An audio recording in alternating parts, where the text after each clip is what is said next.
Reception কখন করবি? কিছু ভেবেছিস? অন্যমনস্ক ছিল ইমরান। বোনের ডাকে সম্বিত পেরে বোনের দিকে তাকিয়ে আছে। এমন প্রশ্ন করার সময় কি এই খাবার টেবিল? না তো। খাবারের সময় কথা বলে বড্ড অপছন্দের, সেই জায়গায় কি করে আপা এমন কথা বলল? কথা না বাড়িয়ে ইমরান বোনকে বলল, আপা খেতে বসো, খেয়ে শুয়ে পড়ো। ওষুধের সময় হয়েছে তোমার, ওসব নিয়ে আলোচনা করার সময় অনেক আছে। ঈশান বাবাকে বলে উঠে গেল। ইমরানের এমন উত্তরে আইরিন নাখুশ। কেউ কথা পারেনি। আইরিন মন খারাপ করে খেতে লাগলো। গিটারের টুংটাং শব্দ আসছে সিঁড়িতে। সিঁড়ির দিকে তাকাতেই দেখলো ঈশান গিটার বাজাতে বাজাতে সিঁড়ি দিয়ে নামছে, মুচকি মুচকি হাসি মুখে। ডাইনিং টেবিলের সামনে এসে মোনাকে বলল, মা, তোমাদের বাসায় গিটার দেখেছি, ওটা কার? মোনার কয়েক সেকেন্ড সময় লাগলো। তৎক্ষণাৎ মাথায় এলো ঈশান ব্যাপারটাকে সহজ করতে চাইছে, সম্পর্কগুলোকে স্বাভাবিক করতে চাইছে। মোনা ঘাড় ঘুরিয়ে উত্তর দিল, আমি যখন ক্লাস 9-এ তখন জেদ ধরেছিলাম বাবার কাছে, শিখেছিলাম, কিন্তু এখন তো বাজাই না। তুমি দেখলে কি করে? ডায়াগ্রামে ছিল তো, তখন চোখে পড়েছে। মোনা মাথা নেড়ে বলল, সকালে নিয়ে এসেছিল আমার রুম থেকে চাচু। ফুপির হলুদে একটু গান বাজনা করেছিল কাজিনরা। তুমি গাও না? আগে খাইতাম, এখন ইচ্ছে করে না। ঈশান হেসে গিটারের সুর দিয়ে সবার দিকে তাকাচ্ছে। সবার মুখ সহাস্য। বাবা চুপচাপ খাচ্ছে, কথাই বলছে না। আচানক ঈশান বাবার দিকে তাকিয়ে বলে ওঠে, papa please, your four time meet the tune. Imran খাবার থামিয়ে ছেলের দিকে তাকালো। ছেলের চোখে মুখে প্রায় অনেক বছর পর এমন হাসি দেখল। ছেলেটা এতটা মিশুক কি করে হলো? ছেলের দিকে তাকিয়ে ভারী গলায় বলল, ঈশান এখন ঘুমাতে যাও, আজ নয়। Papa please, only one please. Ishan সুর তুলে ফেলেছি। ছুটে গিয়ে শোন হাত ধুয়ে ফেলো। সোফায় বসে সেন্টার টেবিলে বিটবক্সের মতো সাউন্ড দিচ্ছে। ইস্তিয়াক সুর তুলো শেষ দিয়ে। ইমরান বিস্মিত, ভাবতে পারছে না বাসার ছেলেগুলো কেন উতলা আজ? খুশির মতো কিছুতে হয়নি এখন। ঈশানের দিকে তাকাতেই ছেলে অনুযোগী করে ঠোঁটের কোণে হাসি ফোটালো। আইরিন বলে উঠল, এমন বাচ্চাটা জেদ করছে, একবার ধর। আমরাও তো বঞ্চিত আজ এত বছর। খাবার শেষ করে বেসিনে হাত ধুয়ে টিস্যুতে হাত মুছে চেয়ারে বসলো। কথা বলছে না। ঈশান বাবাকে চুপ থাকতে দেখে বুঝে গেল আজ বাবা আর গাইবে না। নিজেই গেয়ে উঠল, কেন গোপনে মন পড়েছে বৃষ্টি থামার পরে? আমার ভেতর ঘরে নয়ন গেল মেঘ জমালো, ঝিনুকের অন্তরে আমার ভেতর ঘরে। এতটুকু গেই ঈশান থেমে গেল। ছেলেটার চোখ ছলছল। কেউ বুঝুক আর না বুঝুক, ইমরান জানে এই গানের পেছনে আত্মগোপন করা কষ্ট। মন চাইল এই বিমর্ষ মুহূর্তে ছেলের মুখে হাসি দেখতে। সুর তুলল চোখ বন্ধ করে, কোমল ধানের শীষে দুঃখরা যায় মিশে, সুখ পাখি কার্নিশে হারায় অগচরে। দিন খুঁজে যাই, দিন আসে না, রাত আসে, রাত করে আমার ভেতর ঘরে।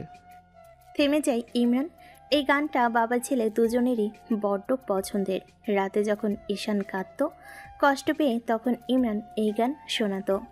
আজও এই ছেলে বাবার পাশে শুয়ে এই গান শোনার বাহানা ধরে। এই গানের মাঝে লুকিয়ে আছে বাবা ছেলের একাকিত্বের চুপ কথা, বিষাদ, চোখের জল, ঈশানকে নিয়ে যুদ্ধ করার দিনগুলো। ভেসে ওঠে পুরো চিত্র ইমরানের চোখের সামনে। ইমরান থেমে গেল, ঈশানের গিটার থামেনি। ঠিক তখনই আরেকটা মেয়েলি সুর কানে আসে সকলের। সুরটা আইরিনের। অবুঝ চোখের তারায় অন্ধ কাজল হারা, এক ফালি হাত বাড়া শান্ত চরাচরে। সোনার কাকন কোন সে আপন, মুখ লোগায় প্রান্তরে আমার ভিতর ঘরে। স্তব্ধ পরিবেশ। ঈশান ইমরান দুজনেরই আইরিনের দিকে তাকিয়ে হেসে ওঠে। ঈশান যখন বাবার অনুপস্থিতিতে খেতে চাইতো না, তখন আইরিনও ইমরানের মতো করে এই গান শুনিয়ে খাইয়ে দিত। ভাই আর ভাতিজির এই মুহূর্তগুলো তাকেও কাঁদায়। সবের সুখটা দেখে, অথচ এই সুখের পিছনে যে এক গাঢ় কষ্টকর ইতিহাস আছে, তা পুরনো সম্পর্কের মানুষরা ছাড়া সকলের অগোচরে। নিঃশব্দ ডাইনিং এরিয়া। ইমরান দাঁড়িয়ে পড়ল, ছেলের দিকে তাকিয়ে মুচকি হাসি দিয়ে ঈশানের মাথার চুল এলোমেলো করে দিয়ে বলল, গুড নাইট পাপা, ঘুমিয়ে পড়ো, সকাল স্কুল আছে। ওকে পাপা। সেই দিয়ে সোজা নিজের কামরায় চলে গেল ইমরান। পিছন ফিরে দেখেনি কিছুই। প্লেটের পানিতে টুপ করে পড়া চোখের জল যেন বলে দিচ্ছে পরাজিত তনয়ের পরাজয়। বাবা চলে যাওয়ার পর থেকে নিজেকে কেমন যেন এই পরিবেশে খাপ খাওয়াতে পারছে না মোনা। মানুষটা তার পছন্দের, তবে কি সে এতই অবহেলার? কেমন যেন এড়িয়ে চলছে ইমরান। অবশ্য মোনা নিজেও দু কথা বলবে না। কয়েকটা ঘন্টার ব্যবধানে কি করে বাবার রাজকন্যা আরেকজনের চার দেওয়ালে বন্দি হয়ে গেল। এই দেওয়ালে ঝুলে আছে অদৃশ্য এক তালা, যার কোনো বস্তুগত চাবি নেই। এই তালার নাম সংসার। এর চাবিকাঠি তৈরি করে নিতে হয়, আর চাবি তৈরি হতে গেলে কত বাধা পেরোতে হয় তা অজানা। এই চাবি গড়ার মাধ্যম হলো ইমরান শরীফ খান, যে এখন অধরা, যার সংস্পর্শে যাওয়া এখন বাঘের ডেরায় ভুলে পা ফেলার মতো। এইবারই আসার পর থেকে লক্ষ্য করে দেখল বিয়েটা আসলে ইমরানকে করতে বাধ্য করা হয়েছে। বাবারা তার সন্তানদের জন্য এতটাই মরিয়া হয়ে উঠেছে, সমাজের বিরুদ্ধে গিয়ে বিয়ে দিয়ে দিল। ঠকঠক আওয়াজ পেয়ে বারান্দা থেকে রুমে প্রবেশ করলো। হাতে সিগারেট অ্যাশট্রেতে ফেলে দরজা খুলে দিতে দেখল সামান্তা দাঁড়িয়েছে। পেছনে সোহান। এই মেয়েটা আদরে আবদার না করলে মামার কামরায় সচরাচর আসে না। আজ কি চাই? ভাগ্নিকে দেখে প্রশ্ন করল, কিছু বলবে আম্মু? জি মামা। বলো। মামা, মামি কোথায় থাকবে? হক চুকিয়ে গেল ইমরান। ভাগ্নির মুখে এমন শব্দ শোনাটা বড্ড বেমানান। তবে বিষয়টা সত্যি চিন্তার। এতক্ষণ তার মাথায় কেন এলো না? একা তো নেই, আজ থেকে নিজের সাথে আরেকজনের জীবনও জড়িয়েছে। নিজেকে স্বাভাবিক রেখে উত্তর করল, মামিকে প্রশ্ন করেছো তিনি কোথায় থাকতে চান? সামান্তা উপনিস মাথা ঝাঁকালো। ভারী গলায় প্রশ্ন পুনরায় এলো, তিনি কোথায় থাকতে চান? আপনি যেখানে বলবেন। আমার দরজা ওনার জন্য সবসময় খোলা। ওনাকে যে বলো যে উনি যেখানে থাকতে আরাম বোধ করবেন সে জায়গায় যেন বেছে নেন, ঠিক আছে? সামান্তাকে পেছন থেকে তুষি ডাকলো। পেছন ফিরে দেখে তুষির সাথে মোনাও আছে। ওদের পেছনে ঈশান, আইরিন, ইস্তিয়াক। বাকিরাও বুঝতে পারছে না ইমরান কিভাবে রিয়াক্ট করবে। মন মেজাজ যতটা খারাপ, সবে ভেবে নিয়েছে আজ হয়তো মোনার জায়গা হবেই না। সামান্তা মোনাকে সামনে এনে ইমরানকে বলল, মামা, মামি এসেছে। ইমরান কিছুটা ইতস্তত বোধ করলো, তবে মৃদু হেসে মোনাকে বলল, এসো। তুমি কি এই রুমে থাকতে চাও? মোনা ফ্যাল করে তাকিয়ে আছে। মানুষটা এত ভদ্রভাবে কথা বলছে কেন? মনে হচ্ছে যেন এটা খুবই স্বাভাবিক একটি ব্যাপার। মোনা ঘাড় কাত করে ইতিবাচক ভঙ্গি করলো। ইমরান সরে গেল দরজা থেকে। মোনা ভেতরে ঢুকতেই বাকিদের বলল, ঠিক আছে, তোমরা শুয়ে পড়ো, অনেক রাত হয়েছে। ঈশান, ইটস টু লেট। সামান্তা এবং সোহানের পেছন থেকে মাথা বের করে ক্যাবলা কান্তের মতো হাসি দিয়ে বলল, এই তো বাবা যাচ্ছি, গুড নাইট। Good night. মোনার দিকে তাকিয়ে মাথা উঁচিয়ে বলল, গুড নাইট মা। মোনা শুষ্ক হেসে বলল, গুড নাইট। সকলে যাওয়া পর্যন্ত ইমরান দরজা করে দাঁড়িয়েছিল। দরজা আটকে একপাশে দাঁড়িয়ে লক্ষ্য করল সোহান মোনার টলি রেখে গিয়েছে। ইমরান মোনার দিকে না তাকিয়ে বলল, চাইলে চেঞ্জ করে নিতে পারো, ওয়াশরুম ওই দিকে। আমি ঠিক আছি। শাড়ি পরে ঘুমানোর অভ্যেস আছে বলে তো মনে হয় না। জায়গা পরিবর্তনে কোনো ধরাবাঁধা নিয়ম নেই। ওটা যেমন তোমার বাড়ি, এটাও তোমার বাড়ি, তোমার সংসার। নিজের মতো করে থাকো, অস্বস্তি নিয়ে থাকার প্রয়োজন নেই, ঠিক আছে? জি। সাব্বাস, চেঞ্জ করে শুয়ে পড়ো। আমিও ভীষণ ক্লান্ত, গত 2 দিন জার্নিতে ছিলাম। মোনা টলি থেকে একটা সুতি হাতের কাজের সাদা জামা বের করে ওয়াশরুমে চলে গেল। ইমরান খাটের কোনায় বসে ভাবছে। গড়গড়ে সব কথা উগরে দিল ঠিকই, তবে এখন বড্ড অস্বস্তি লাগছে। একই বিছানায় শুবে কি করে? এই মেয়ের মনে এক আকাশসম অভিমান। ইমরানেরই বা দোষ কি? নিজের মাঝে অনুভূতি প্রশ্রয় দেওয়ার পরিস্থিতি পরিবেশ তো ছিল না তখন। লোকে কি বলতো? আজ পরিস্থিতি তাদের বাধ্য করাতে হয়তো গুটি কতক আঙ্গুল উঠবে, কিন্তু 4 বছর আগে ঘটলে তো নিজের এত বছরের অর্জিত সম্মান ধূলিসাৎ হতো। ওয়াশরুমে দরজা খোলার আওয়াজ শুনে সেদিকে তাকাতে দেখল সাদা জামা পরা সুন্দরতম নারী। বৈধভাবে এই নারী তার একান্ত নিজের, যতই হোক পুরুষ মানুষ। কিছুটা বিব্রত বোধ করে বলল। অস্বস্তি হচ্ছে? মোনা নিরুত্তর, মাথা আনত। ইমরান শান্ত স্বরে বলল, অস্বস্তি বোধ করো না। এই রুমটাতে আমার যতটুকু অধিকার তোমার তার চেয়ে বেশি। ধরে নাও আজ থেকে আমি তোমার রুমেই থাকবো। সারা দিন তো তোমারই।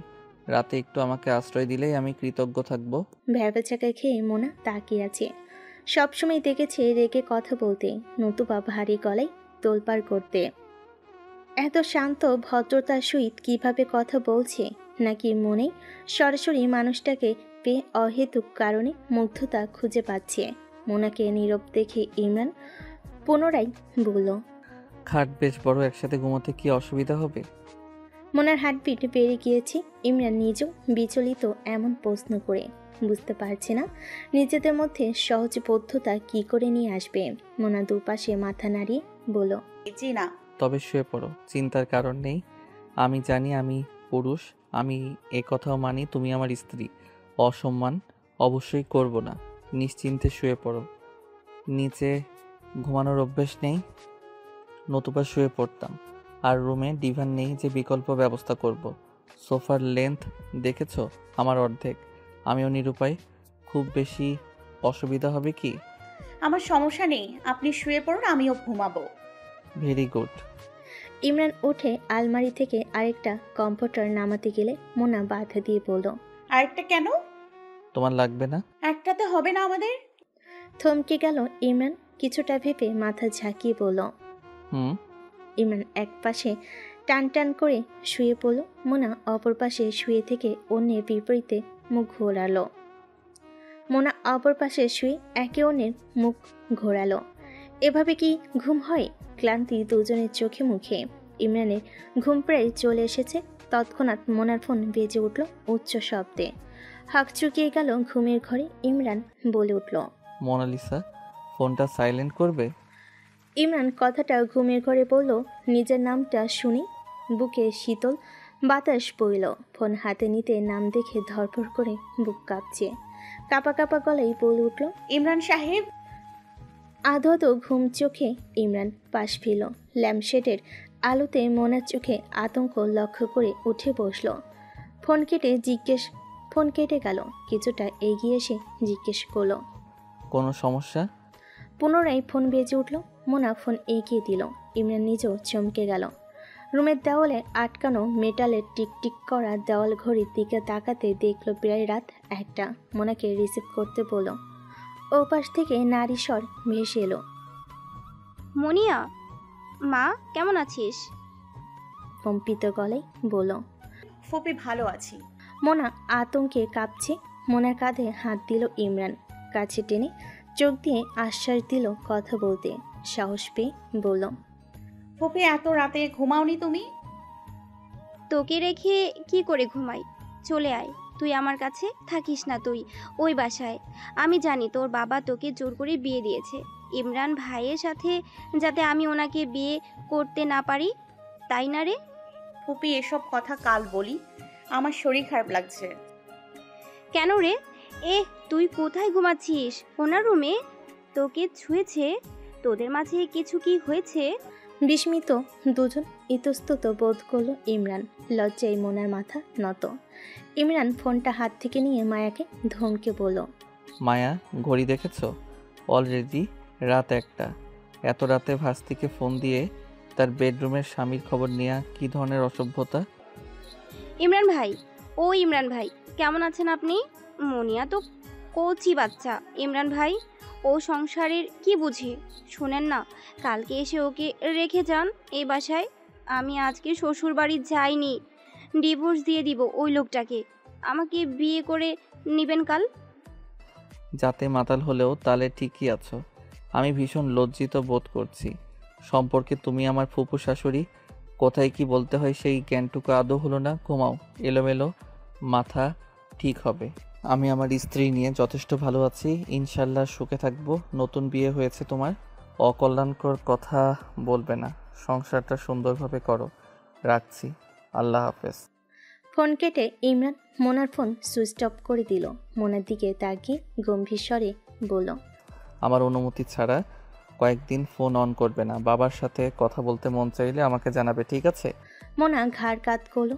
ইমরান বিড়বিড় করে বলল, কত কি যে এখন ফেস করতে হবে। সরি, কেন? আমার জন্য সব হলো। নিজেকে কখনো দুষবে না। সৃষ্টিকর্তা যাই করেন ভালোর জন্য করেন। তুমি আমার ভবিতব্য। এখন ঘুমাও। ইমরান পুনরায় নিজের জায়গায় যেতে মোনা প্রশ্ন করল। ফুপি তো আপনাকে খুব ভালোবাসে, বিয়ে করলেন না কেন? ইমরান ঘাড় ঘুরিয়ে উত্তর দিল, তোমাদের পাড়ার জাবেদ তোমাকে খুব ভালোবাসে, বিয়ের প্রস্তাব পাঠিয়েছিল। বিয়ে করনি কেন? জাবেদের খবর কি করে জানে উনি? হক চুকিয়ে গেল এমন প্রশ্নে, তবু জবাব দিল, ও তো আমাকে বিরক্ত করতো, ওকে আমি পছন্দ করতাম না। সত্য তেতো হলেও সত্য। মায়া আমাকে ভীষণ বিরক্ত করতো, ওকে আমি পছন্দ করতাম না। উত্তর পেয়েছো? ফুপি তো খুব সুন্দরী, তবে কিসের এত আপত্তি ছিল আপনার? কে বলেছে দুনিয়াতে সব সুন্দরের পূজা করতে হবে? সে তো আমিও আপনাকে বিরক্ত করেছি। হঠাৎ ইমরান শব্দ করে হেসে দিল। অনুভূতি ছিল না মিথ্যা, প্রশ্রয় দেওয়া হয়নি কখনো। যখনই প্রশ্রয় দিয়েছে দুর্ঘটনা ঘটেছে। তবে আজ মন স্পষ্ট সায় দিচ্ছে প্রাণ খুলে কিছু বলার। ঠোঁট টিপে হাসি আল করে বলল, দুটোর মাঝে আকাশ পাতাল পার্থক্য। ভিঞ্চির মোনালিসা স্বয়ং বিরক্ত করত আমার মতো সাধারণ একজন ছা পোষা মানুষকে। আমি কতটা সৌভাগ্যবান ভেবে দেখেছ? সাধে তুমি আমার মোনালিসা। এতে যদি বিরক্ত হতাম, আমার চরিত্র এই ভেবে কলঙ্কিত হতো যে তুই কি পুরুষ ইমরান। বাকিটা বুঝে নিও। শুভরাত্রি। জানালার পর্দা ভেদ করে আলো সরাসরি মুখে পড়েছে। সকালের তাজা ঘুমটা ভেঙে গেল। আজ তো ভার্সিটিও নেই, সেমিস্টার ফাইনালের পর ছুটি কয়েকদিন। তাহলে বাবা কেন এমন করছে? জানালাটি কি এখনই মেলে দিতে হলো? ঘুমের আবেশে মোনা বলে উঠল, বাবা কেন এমন করছো? আর একটু ঘুমাই প্লিজ। মা, এখন 12:30 বাজে, আর ঘুমিও না, আমি বোর হচ্ছি, নাস্তা করবই, উঠো। ঘুমের মাঝে এই ডাক শুনে ধর ফুরিয়ে উঠল। কিছুক্ষণের জন্যই ভুলে গিয়েছিল তার সম্পর্ক গত রাতেই বদলে গিয়েছে। ঈশানকে দেখে চমকে উঠল। পাশের চেয়ারে স্যুটবুট পরা ইমরান বসে আছে, হাতে পেপার। ঘড়ির দিকে তাকিয়ে দেখল সত্যি 12:30। দুহাতে চোখ কষলে বলল, সরি বাবা, আমি বলতে পারবো না। এত বেলা হয়েছে, আরো আগে জাগাওনি কেন? ঈশান খাটে বসে বলল, সকালে তো আমি স্কুলে গেলাম, এক্সাম দিলাম, একটু আগে এসেছি। জায়গাতে এসেছিলাম, পাপা বলল আর একটু পর জায়গাতে, তাই ফ্রেশ হয়ে এসে জাগালাম। আচ্ছা তুমি বসো, আমি ফ্রেশ হয়ে আসছি 5 মিনিটের মাঝে। ওয়াশরুমের কাছে গিয়ে মোনা ফিরে এসে বলল, একটু বাবার সাথে কথা বলবো। ইমরান মোনার দিকে তাকিয়ে বুঝতে পারল সময় এসে গিয়েছে। ইমরানের পরীক্ষা শুরু। এখন থেকে প্রতিটা পদক্ষেপ সাবধানে ফেলতে হবে। কথার বান এফর ওফর করতে পারে মেয়েলি হৃদয়। এরা সচরাচর নমনীয় হয়, মায়াময়ী হয়ে থাকে। এদের আঘাত করে নিজেকে হীন প্রমাণ করার মতো কাজ আর নেই, বরং সামলে নেওয়াটাই যে শ্রেষ্ঠত্বের দৃষ্টান্ত। কিছুটা ভেবে উত্তর করল, সকালে ফ্লাইট ছিল, আমি এয়ারপোর্ট থেকে এলাম। কথা শেষ হওয়ার আগে মোনা চোখের পানি ছেড়ে দিল। ঈশান গিয়ে জড়িয়ে ধরল। ইমরান হতভম্ব, কতটুকু শেষ করতে দিল না। এজন্যই মিনহাজ ভয় পাচ্ছিল এই মেয়েকে নিয়ে। বাবা পাগল মেয়ে সামলানো মুশকিল না, শুধু ব্যাপারটা রীতিমতো নামুমকিন হয়ে দাঁড়ালো। আর 5টা কোম্পানি সামলানো এর চেয়ে ঢের সহজ কাজ। ইমোশন নিয়ে কাজ তো বহু বছর আগেই ছেড়ে দিয়েছে ইমরান। ঈশানকে নিজের মতো করেছে। জীবনে এমন একটা দিন আসবে ভাবনা অতীত ছিল। মোনা দুহাতে চোখের পানি মুছে বলল, আমাকে নেননি কেন? ঘুমাচ্ছিলে? সমস্যা নেই, ফিরে আসলে আমরা একসাথে যাব। বাবা আমাকে চায়নি? আদুরে গলায় ইমরান মৃদু হেসে বলল, অবশ্যই চেয়েছে, কিন্তু অপেক্ষা করতে গেলে যে দেরি হতো। তোমাকে বলতে বলেছে যেন দুষ্টুমি না করো, আর পৌঁছে কথা বলবে তোমার সাথে। আচ্ছা। ঈশান মোনার গাল মুছে বলে, তুমিও তো বাচ্চাদের মতো কাঁদো মা। ঠোঁট ফুলিয়ে অভিনয় করে বলল, আমিও এভাবে কাঁদতাম। ঈশানের অভিনয় দেখে মোনা হেসে দিল। অভিনয় করে দেখাচ্ছে বাচ্চা বেলায় সে কিভাবে কাঁদতো। এখন তো ওসব স্মৃতি। ঈশান খাটে বসে গল্প জুড়ে দিয়েছে। এদিকে মোনা ওয়াশরুমে দরজা খোলা রেখে ব্রাশ করতে করতে হাসছে। ইমরান মৃদু ধমকে ঈশানকে বলল, মজা পরে করো। মতি আন্টিকে বলো মায়ের জন্য নাস্তা নিয়ে আসতে। মোনালিসা ঠিকভাবে ফ্রেশ হয়ে এসো। বাইরে পানি ছিটকে আসছে, পরে ওই পানিতে তোমরা দুজনেই পড়বে। মোনা ভস্য করা চোখে তাকি ওয়াশরুমে ঢুকে গেল। ইমরান মোনার অভিব্যক্তি দেখে ভুর কুচকে ভাবল, আসার পর থেকেই এমন কেন করছে মেয়েটা। পরপরই মাথায় এলো এই মোনা আগের মোনা নয় যে আদুরে ভাবটা থাকবে। আগে যেমন সারাক্ষণ বিড়াল ছানার মতো পিছু ঘুরত, এখন তার কথাই প্রকাশ পায় শক্তপোক্ত জবাব। এদিকে ঈশান মতিয়া সহ খাবার টলি সমেত ঢুকলো। মোনা বেরিয়ে এসে মুখ মুছতে মুছতে ঈশানের দিকে বলল, এখন তো লাঞ্চের সময়, নাস্তা করলে তো দুপুরে খেতে পারবো না। ইমরানকে স্পষ্ট উপেক্ষা করছে ব্যাপারটা ইমরানের বেশ অপমানে লাগলো। ভারী গলায় ইমরান বলল, লাঞ্চের সময় লাঞ্চ করবে, এখন নাস্তা করো। কথা না বাড়িয়ে ঢাকনা উল্টে দেখল রুটি, সালাদ, সবজি, জুস। মোনা ঈশানের সাথে রাজ্যের গল্প জুড়ে দিয়েছে। এক কামড় নিজে খাচ্ছে তো আরেক টুকরো ঈশানের দিকে এগিয়ে দিচ্ছে। পেপার পড়ার আড়ালে এই দৃশ্যটা দেখতে বেশ মেয়েটা বন্ধু পেল, ঈশান মা পেল। ইমরানের ব্যাপারটা বড্ড ভালো লাগছে। এ যেন চোখের শান্তি। অন্যদিকে মতিয়া বানু গালে হাত দিয়ে নিচে আরাম করে বসে এদের তামাশা দেখছে। মাঝে মাঝে টুকিটাকি নিজেও বলছে। ইমরানের হঠাৎ চোখ আটকে গেল মোনার স্নিগ্ধ মুখে। এই মেয়ের হাসিতে জাদু আছে। খুব সাধারণ, এর মাঝেই অসাধারণ কিছুর স্পষ্ট ইঙ্গিত। অগমরসাদ কামড়ে ছুটে এলো আইরিন, সাথে করে রাবিয়াকে নিয়ে। আইরিন এসেই রামধমক দিল মতিয়াকে। কিরে মতিয়া, নিজের কাজ ফালাইয়া তুই এখানে কি করিস? মতিয়া হুমড়ি খেয়ে উঠে গেল। অপরদিকে রাবিয়া মতিয়া ঝগড়া শুরু করে দিয়েছে। রাবিয়া বিচার দিয়েছে মতিয়ার নামে। মতিয়া সেই নিয়ে তুমুল ঝগড়া। মতিয়া কামচোর, সুযোগ পেলেই গল্পে মেতে ওঠে, ঠিকমতো কাজ করে না, এসব অভিযোগ করছে রাবিয়া। ঈশান হাসছে। পাশের রুম থেকে সবাই ছুটে এসেছে। আশঙ্কিক আইরিন লক্ষ্য করলো কামরায় ভাই আছে। ভয়ে ভয়ে ইমরানের দিকে তাকালো সবাই। বাড়ি থেকে কখন এসেছে কেউ টের পায়নি। সেই সকালে বের হয়েছিল। নিজের ব্যক্তিগত কামরায় শোরগোল ইমরানের অপছন্দের। চোখ রাঙিয়ে তাকিয়ে আছে সবার দিকে। ইমরান থামাচ্ছে ওদের দুজনকে। ঝড়ের পূর্ব আভাস। চুলোচুলি পর্যায়ে চলে গেল দুজনের ঝগড়া। ইমরান বাজখাই গলায় ধমক দিল, বের হও রুম থেকে সবাই। কেঁপে উঠল কামরা। আইরিন বুকে বের করে দিল। ঈশান এবং মোনা চেয়ে চেয়ে দেখছে। মোনা শেষ রুটিটুকু ঈশানের মুখে দিয়ে নিজে জুসটুকু খেতে খেতে ফিস করে বলল, এই বাড়িতে কি এসবই চলে? ঈশান এগিয়ে এসে বলে, হ্যাঁ, তবে পাপার সামনে পড়ে না এরা। যেদিন পড়ে সেদিনই শেষ। যেমন আজকের ধমকে আগামী 1 সপ্তাহ আর সামনে আসবে না। ওদের দুজনের ফিসে চোখ গেল ইমরানের। কত সময় লাগাচ্ছে এরা, এত কথা কিসের?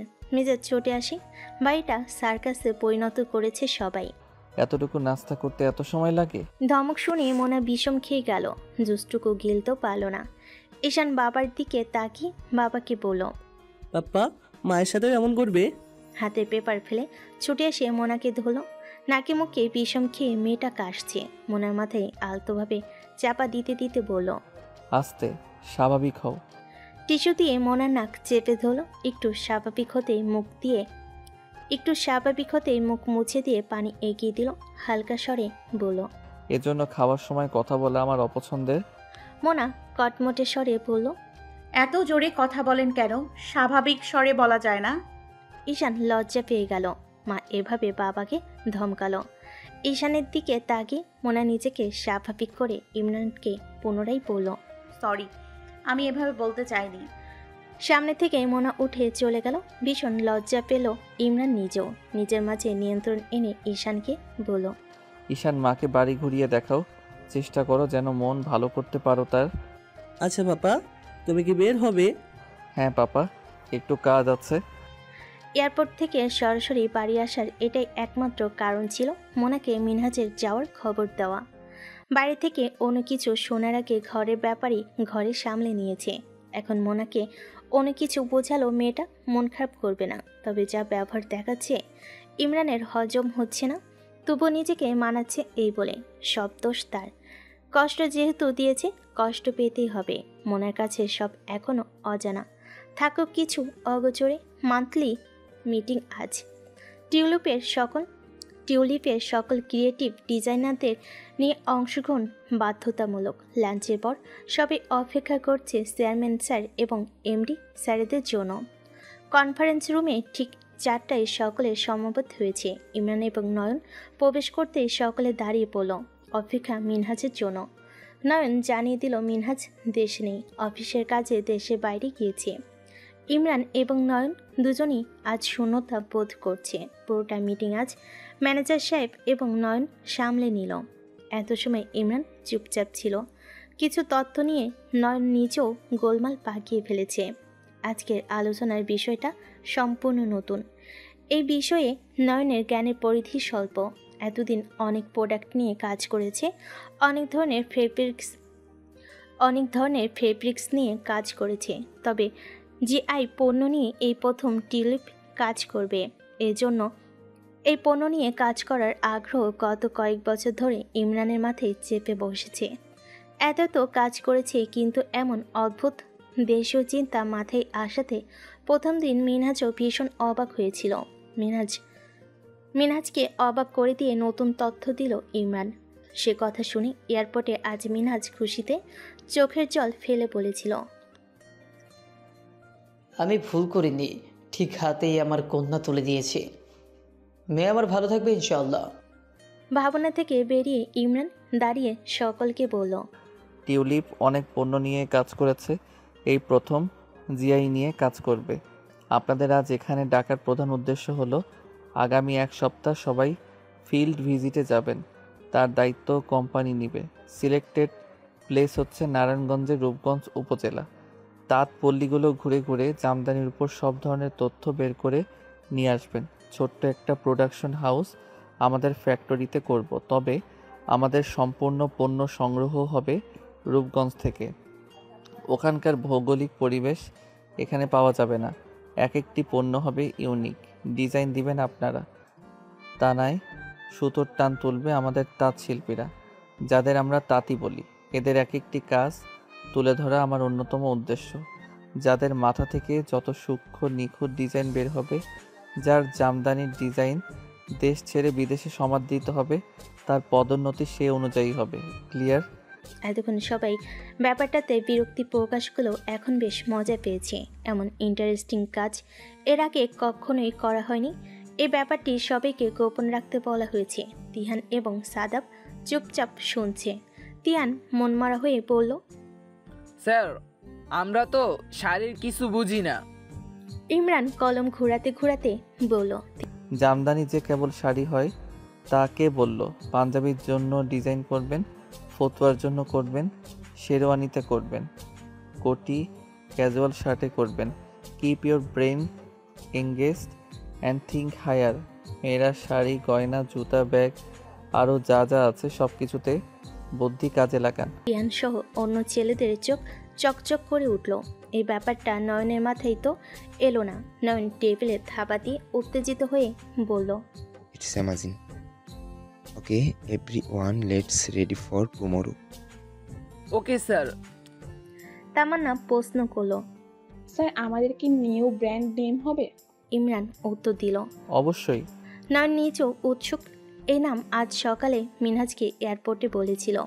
নয়ন জানতে চাইলে বলেছিল সবার সামনে বলবে। মিনহাজ যদি ফিরে এসে শোনার সুযোগ না পায় তাই আগেই জানিয়েছে। ইমরান হেসে স্লাইড চেঞ্জার হাতে নিয়ে স্ক্রিনে স্লাইড ওপেন করলো। সকলকে LID স্ক্রিনে তাকাতে বলল। তাকাতেই খুব সুন্দর জামদানি লোগো সহ একটি নাম ভেসে উঠল। বাংলা বর্ণমালাই এবং ইংরেজি অ্যালফাবেটে। রিমি ভুরুকুচকে উচ্চারণ করলো, মোনালিসা। নয়ন দু অধর আলগা করলো। নিচে আবার ট্যাগলাইন। তিহান জোরে বলল, স্যার, নিচে ট্যাগ লাইনটা কি অন্য ভাষার শব্দ? পড়ুন। সাদাব ইউরেখা বলে চিৎকার দিয়ে বলে, oh my goodness, it's fantastic. Sir, এখানে সেই বিলিসিমা লেখা, তাই না? নিচে মেড ইন বাংলাদেশ।